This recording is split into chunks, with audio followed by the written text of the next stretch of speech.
Olá pessoal, hoje vamos mais uma vez para mais uma aula, dando sequência nas nossas videoaulas sobre fotografia e vídeo.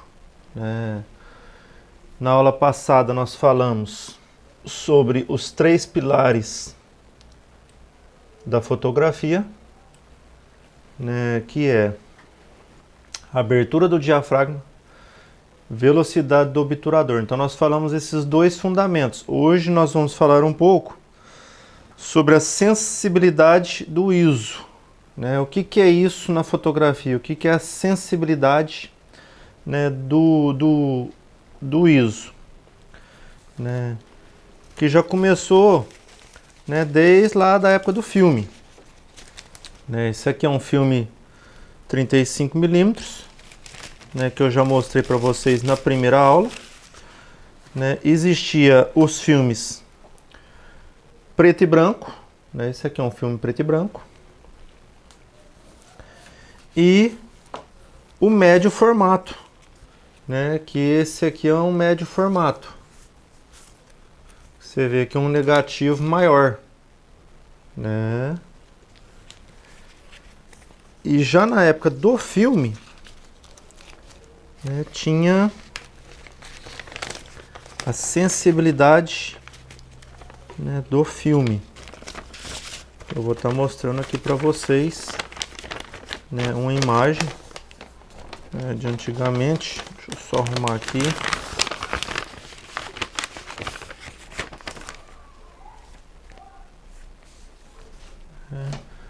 Que aqui nós temos a imagem aqui.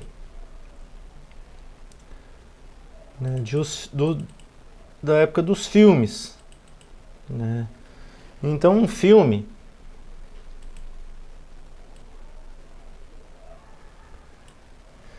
ele ia no máximo até 1600 ISO, ASA, ASA ou ISO, e no preto e branco até 3200.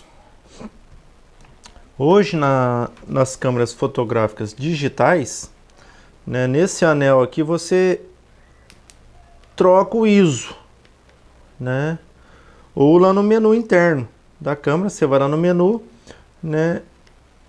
e muda o ISO. Ele começa aqui nessa câmera desde 80, e vai até 12.000, 12.000 de ISO. Tem câmeras, pessoal, que vai até 100.000 de ISO. Você começa com a fotografia no escuro e vai até ficar claríssima. Tem necessidade disso? Será que na prática, assim, um fotógrafo, no dia a dia, numa fotografia de criança, numa fotografia de 15 anos, numa fotografia de casamento, será que precisa disso tudo? Ou será que é só um marketing para te vender uma máquina cara, equipamentos mais caros e fazer você ficar trocando de equipamento à toa? Porque na época do filme, a maior parte dos fotógrafos trabalhavam com filmes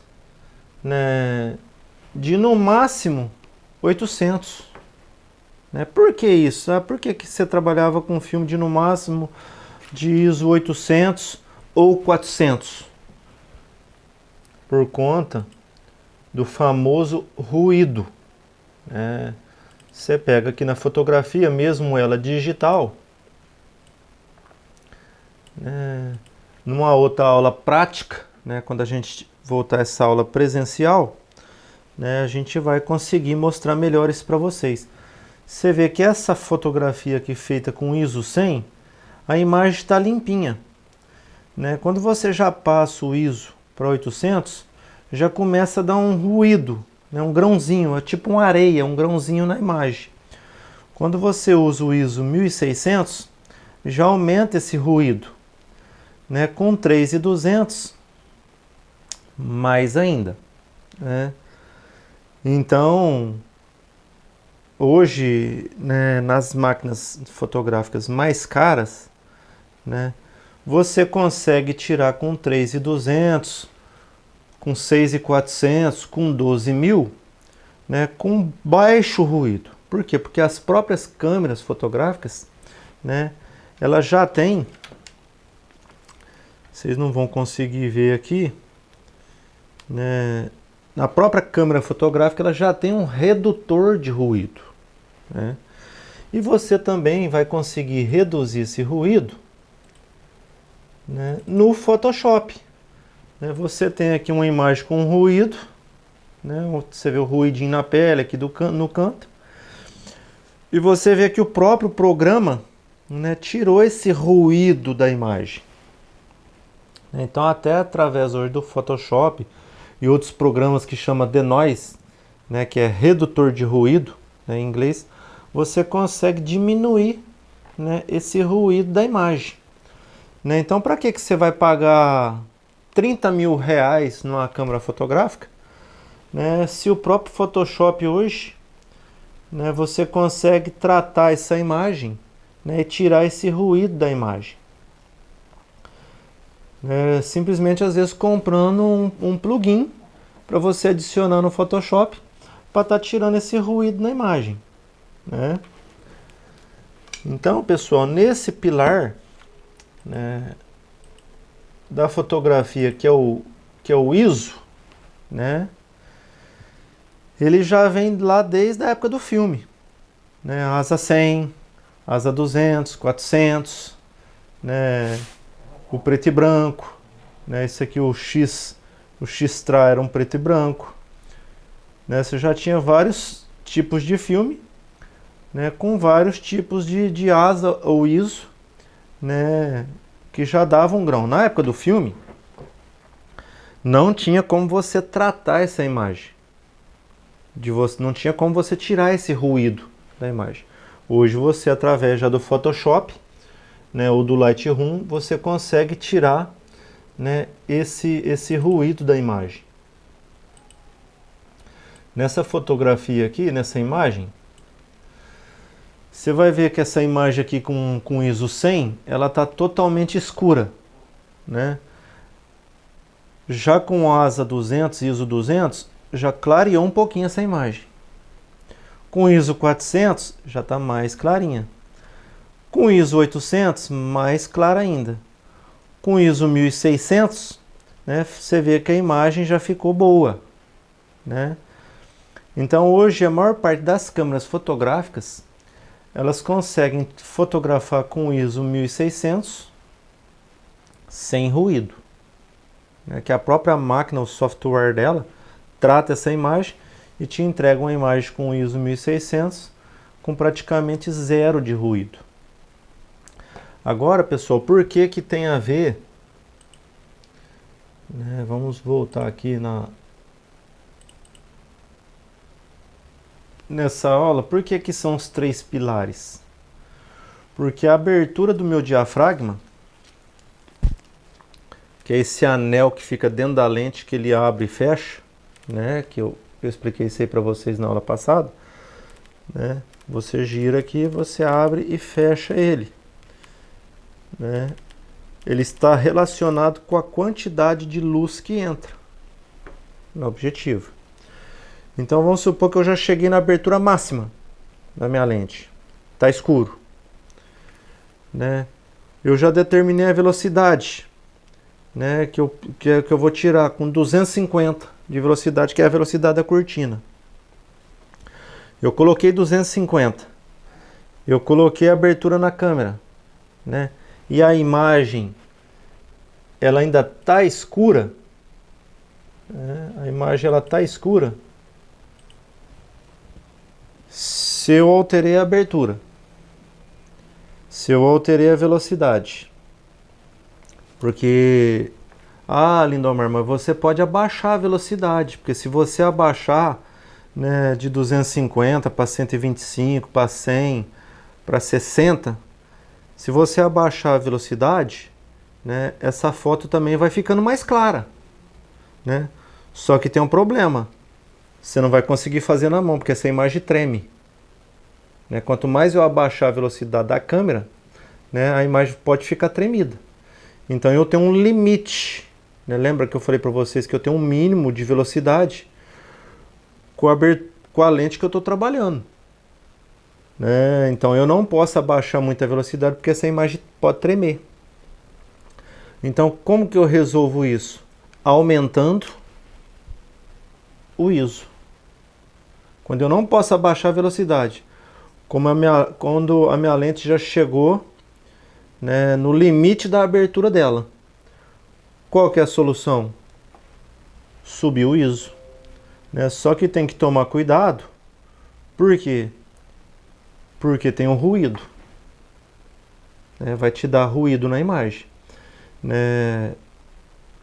Eu procuro, pessoal, trabalhar nos meus casamentos, nos 15 anos, até no limite do ISO, né? Por quê? Porque senão você vai ter muito trabalho depois tratando essas fotos no Photoshop, né? E hoje tempo é dinheiro, né? Eu já gosto de tirar uma foto pronta, para não ter que ficar clareando ela no Photoshop, ou ficar tendo que tirar ruído no Photoshop, para ter que ficar recortando essa foto no Photoshop, né? Isso tudo vai te gerar cansaço, perda de tempo, né? E tempo é dinheiro. Você podia estar fazendo qualquer outra coisa, né? E você vai ter que ficar tratando foto no Photoshop. Por quê? Porque você errou, né? Quando você erra, né? Quando você fotografou, você vai perder tempo tratando essa imagem. Então, quando você conhece o limite de ISO da sua câmera, você conhece bem com relação à abertura do diafragma da lente, a abertura da velocidade do obturador, você não vai ficar sofrendo, né, em Photoshop tratando ou corrigindo foto. Tem muitos fotógrafos hoje que tiram a foto de qualquer jeito, né, e depois fica perdendo lá 1 hora no Photoshop para tratar a imagem, né? Então, quando você conhece bem, né, esse princípio, né, básico, né, que isso aqui é os 3 pilares da fotografia: abertura, velocidade do obturador e sensibilidade, né, você não fica perdendo tempo tratando essa foto no Photoshop. Então, pessoal, resumindo, fazendo um resumo aqui, né, dessa aula, que é o 3º pilar que ficou, que é sobre o ISO, ou ASA. Toda câmera ela tem um limite que ela vai tirar sem dar ruído, né? Você vai ter que observar a velocidade mínima do obturador que você vai poder fotografar e a abertura máxima da lente que você pode dar, né? Que na próxima aula agora nós vamos falar um pouquinho sobre lente, né? Por que tem lente barata e por que tem lente cara, né? Às vezes você está assistindo esse curso, né, porque você quer se tornar um fotógrafo, né? E até bom lá no grupo lá que o Tico criou, né, você entrar em contato com a gente. Ah, Lindomar, eu estou assistindo as videoaulas, né? Eu tenho interesse em fotografar criança. O que eu preciso hoje para fotografar criança? Ah, Lindomar, eu tenho interesse em fotografar 15 anos. Qual equipamento que eu preciso para fotografar 15 anos? Para fazer ensaio, né, de uma debutante, um ensaio fotográfico, o que eu preciso? Ah, Lindomar, o que eu preciso de equipamento, né, para fotografar um casamento, né? Que aí nós vamos direcionando as aulas, né, e respondendo essas perguntas, né, para você ficar focado, né, naquilo que você quer, né? Porque às vezes o fotógrafo ele quer fazer tudo. É lógico que você pode fotografar criança e fotografar um casamento, mas em alguma área, pessoal, você tem que se destacar. A minha área aqui, né, 90% do que eu fotografo é casamento, né? Você faz uma grávida, uma gestante? Faço. Você faz um aniversário de 1 ano? Faço. Uma criancinha, um ensaio de criança? Faço. Mas é bem pouco. Por quê? Porque não é meu foco. E na vida, né? Tudo que você vai fazer tem que ter foco, né? E aí você vai destinar, né, o seu equipamento para aquilo, né? Eu tenho um estúdio aqui montado, né? Depois numa outra aula, né, nós vamos estar te mostrando o que é um estúdio fotográfico, o que você precisa para ter um estúdio fotográfico, né? Nós vamos estar mostrando isso aí numa aula também. Então fica a dica aqui, né? Quem realmente tem um interesse, né, no futuro, né, a dedicar à fotografia e ao vídeo, né, já vai chamando lá no inbox, lá no WhatsApp, né, para a gente estar dando uma direção melhor para você no particular. Eu até pretendo ver com o Tico, né, para aquela pessoa mais participativa, aquela pessoa que está assistindo, aquela pessoa que está empenhada, né, para a gente, né, agora já setembro, outubro, novembro, né, eu já tenho vários casamentos agendados, né, para estar levando essa pessoa num casamento, para ela estar ajudando, né, e vendo como que funciona um casamento, o que você precisa, né, para estar fotografando um casamento. Entendeu, pessoal? Então, né, dentro aí dos inscritos, né, e aquela pessoa que o Tico vê, né, que mais está se esforçando, né, para aprender, né, eu vou estar selecionando essa pessoa para a gente estar levando num casamento, entendeu? Para estar ajudando a gente a fotografar um casamento.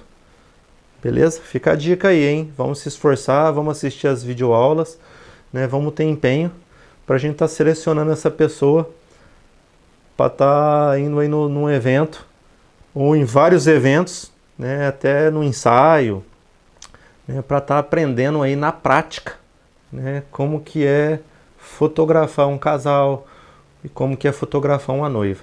Beleza? Um abraço e até a próxima aula.